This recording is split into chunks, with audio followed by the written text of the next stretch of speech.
धोने वाली बहू। शादी के पहले से ही विभा को कपड़े धोने का बड़ा शौक था। कभी नल के नीचे तो कभी तालाब के पास। अरे मेरी नीली वाली लुंगी नहीं दिख रही है। विभा की अम्मा, कहाँ रखी है लुंगी? अरे वो तो विभा ने परसों ही धोकर रखी थी आपकी अलमारी में, देखो वहीं होगी।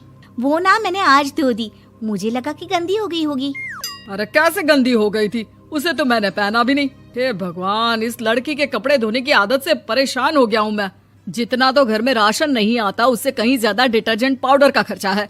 इसकी शादी करवा दो, शादी जाए अपने घर में ही करे काम, फिर चाहे घर के कपड़े धोने हो या पूरे गांव के। हाँ ठीक बोल रही हूँ, देखता हूँ मैं कोई लड़का। वो दिन भी आ जाता है जब विभा को देखने लड़के वाले आ जाते हैं। लड़की मुझे अच्छी लगी। होने वाली सास कहती है, बेटी अगर कुछ पूछना है तो पूछ लो। वैसे तो हमारी लड़की बहुत ही शर्मीली है, जो बोल दो वो मान लेती है, इसे क्या पूछना होगा। अरे कैसी बात कर रही हो माँ, मुझे इन लोगों के घर रहना है, सवाल तो कई है। हाँ हाँ बेटा, पूछ लो ना, क्या पूछना है। आप लोगों के घर कपड़े कौन धोता है? सास का मुंह बन जाता है। देखो, अगर तुम ये कहना चाहती हो कि तुम्हें कपड़े धोने नहीं आते तो सुन लो, कपड़े मैं ही धोती हूँ, लेकिन तुम्हारे आ जाने के बाद मैं रुमाल तक नहीं धोऊंगी। अरे चुप रहना भाग्यवान, बहू बेचारी घर आई नहीं, उसे डराना शुरू कर दिया। वो क्या है ना बिटिया, अभी तक तो ये कल्लू की माँ ही धोती थी, लेकिन अब तुम्हारे पापा तो दहेज में वॉशिंग मशीन देंगे ही। तभी विभा की माँ बोल पड़ती है, सवाल भी पूछा तो क्या। वैसे भाई साहब, मशीन की तो फिर भी कपड़े धोने की कैपेसिटी होती है। मतलब जो बिटिया दे रहे हैं ना विभा, इसे कपड़े धोने का बहुत शौक है। ये आप लोगों के क्या, आस पड़ोस गांव मोहल्ले सबके कपड़े धो दे और उफ तक ना करे। बाहर देखा नहीं आपने कितने कपड़े सूख रहे हैं? सब हमारी बिटिया ने ही तो धोए हैं। बस भी करो ना माँ, शर्म आ रही इतनी तारीफ सुनकर। और तो और एक दाग निकाल कर दिखाओ तो मान जाऊं। हाँ अच्छा, माफ करना बेटा, मैंने गलत समझा।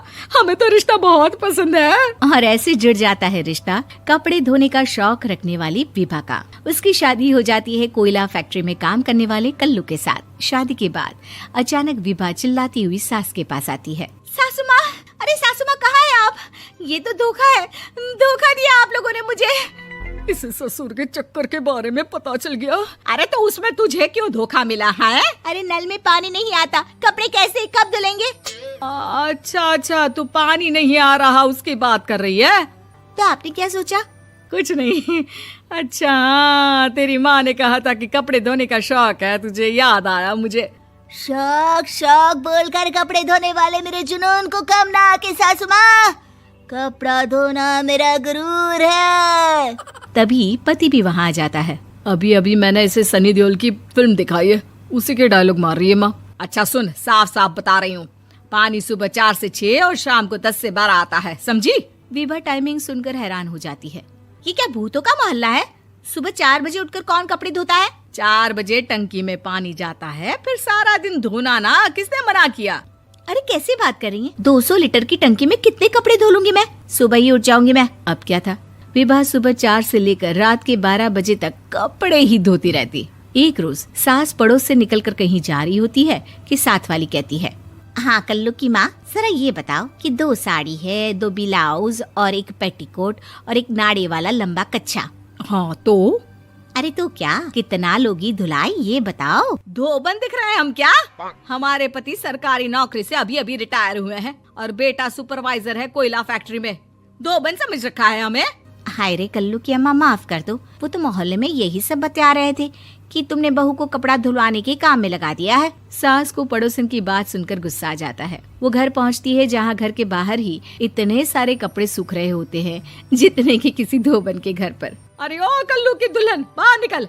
माँ जी यहीं आ जाओ, बाथरूम में चादर धो रहे हैं हम। अरे अभी हम धोते हैं, तुमको बाहर निकलो। ये आस पड़ोस वाले बोल रहे हैं कि हम बहू से कपड़े धुलवा कर उसे कपड़ा धोने वाली बना दिए हैं।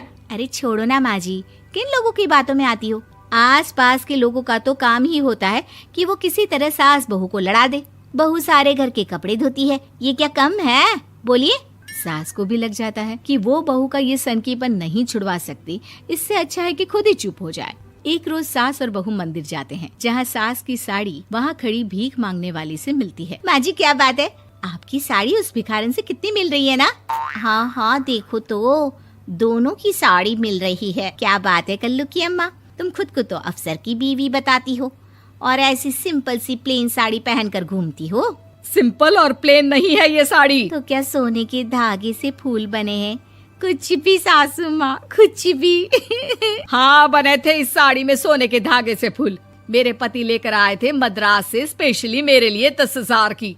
ताहे भाई साहब इस भिखारन के लिए भी सेम टू सेम साड़ी लेकर आए होंगे 10,000 की।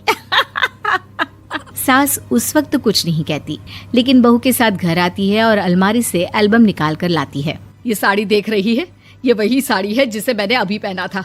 इस साड़ी में ये जो चमकदार फूल दिख रहे हैं ना, ये सोने के धागों से काटे गए हैं। लेकिन तू लोकल वॉशिंग मशीन ब्रश से घिस घिस कर सारे फूलों को निकाल कर साड़ी प्लेन कर दी। मुझे माफ कर दीजिए सासू माँ। और तो और, जब मैंने तुझे तेरी गलती के लिए कुछ नहीं कहा, लेकिन तूने तो सबके सामने मेरा मजाक ही बना दिया। क्यों? बहू को समझ में आ जाता है कि अब से उसका कपड़े धोना बंद।